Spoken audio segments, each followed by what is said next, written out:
बिस्मिल्लाहिर्रहमानिर्रहीम। अस्सलाम वालेकुम। आज की हमारी कहानी है एक गरीब बच्चे का सच्चा किस्सा जिसे पढ़कर आंखें नम हो जाएंगी।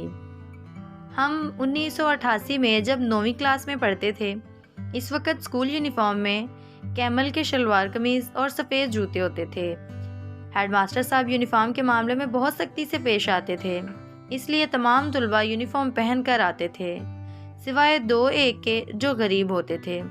एक दिन सुबह की असम्बली के दौरान मैट्रिक के तालिब इल्म बेखुमल बगैर यूनिफॉर्म के असम्बली की कतार में खड़ा था।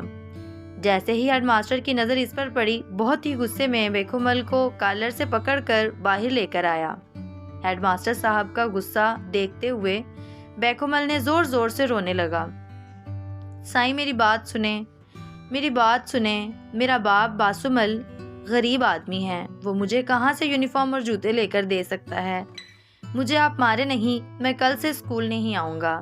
हेडमास्टर उस्ताद गुलाम हैदर खोखर ने इसे छोड़ दिया और स्टेज पर चढ़कर तमाम तुलबा से मुखातिब होते हुए कहा कि असम्बली के बाद बेखुमल एक क्लास में आएगा। आज आपको जो खर्ची मिली है वो आप बेखुमल को दे देना ताकि वो यूनिफॉर्म खरीद सके। मेरे पास हस्बे मामूल 8 आने जेब खर्च मिलता था। सोचा आज के दिन समोसा नहीं खाऊंगा, वो मैं बेखुमल को दे दूंगा। क्लास में अभी बैठे ही थे कि क्लास के टीचर उस्ताद फ़कीर मोहम्मद हयात हसबानी क्लास में आ गए।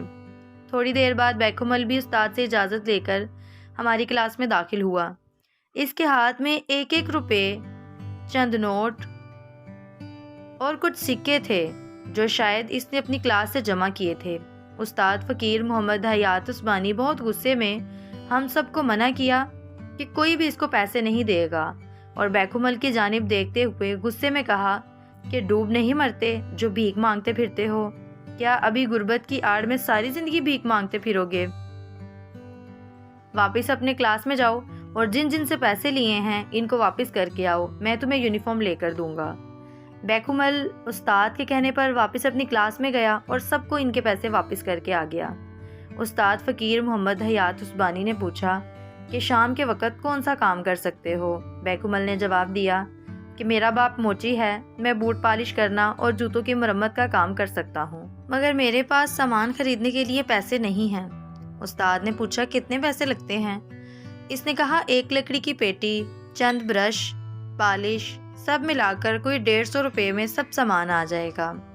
उस्ताद ने अपनी जेब में हाथ डाला और 150 रुपये गिन कर दिए और कहा कि ये उधार हैं, तुम मुझे रोज़ के हिसाब से हर हफ्ते 7 रुपये वापस करना। इसके बाद मुझसे कापी मांगी और इसके 3 कोरे सफ़ात फाड़ कर निकाल लिए और इन पर कुछ लिखने लगे। तीनों चिट्ठियाँ बेखुमल को देते हुए कहा कि 1 चिट्ठी रशीद पंजाबी को देना, वो तुम्हें कपड़ा देगा और तुम्हें 1 रुपये रोज़ाना के हिसाब से इसका कर्ज वापस करना है। दूसरी चिट्ठी खालिक मंगी को देना, वो तुझे बूट देगा, इसे भी 1 रुपया रोज़ के हिसाब से कर्जा वापस करना है। ये तीसरी चिट्ठी यूसुफ दर्जी को देना, वो तुम्हें यूनिफॉर्म सी कर देगा, इसे भी 1 रुपये रोज़ाना देने हैं। 4 रुपये कर्जा उतारने के लिए तुम्हें हर सूरत में इतना कमाना है ताकि तुम कर्जा चुका सको, और इसके बाद तुम्हें अपनी मेहनत के ज़रिए आगे बढ़ना है। एक बार भीख मांगने की आदत पड़ गई तो सारी ज़िंदगी भीख मांगते ही गुजरेगी। बेखुमल वादा करके चला गया। बाद में उस्ताद ने हमें कहा कि आप लोग अपने जूतों की मरम्मत और बूट पालिश हमेशा बेखुमल से करवाया करें। वक़्त तेज़ी से गुजर गया। 12 साल पलक झपकते गुजर गए। 1999 में हाई स्कूल करोंडी में 10वीं क्लास के तुलबा की अलविदाई पार्टी हो रही थी। उस्तादों के साथ शहर के मुअज़्ज़िज़ीन को भी दावत दी थी। तकरीर करने के लिए शहर की एक बड़ी फ्लोर मिल के मुअज़्ज़िज़ जनरल मैनेजर बेखुमल को दावत दी गई। काटन के सूट में मलबूस, माथे पर रिबन का चश्मा रखे, अपनी तकरीर में इसी स्कूल में पेश आए 1988 का किस्सा सुनाते हुए ज़ारो कतार रोते हुए स्टेज पर बैठे अपने उस्ताद फ़कीर मोहम्मद हयात हसबानी के पैरों को छूते हुए बताया कि किस तरह एक कामिल उस्ताद ने मुझे भीख मांगने से बचाया और मेहनत का सबक दिया।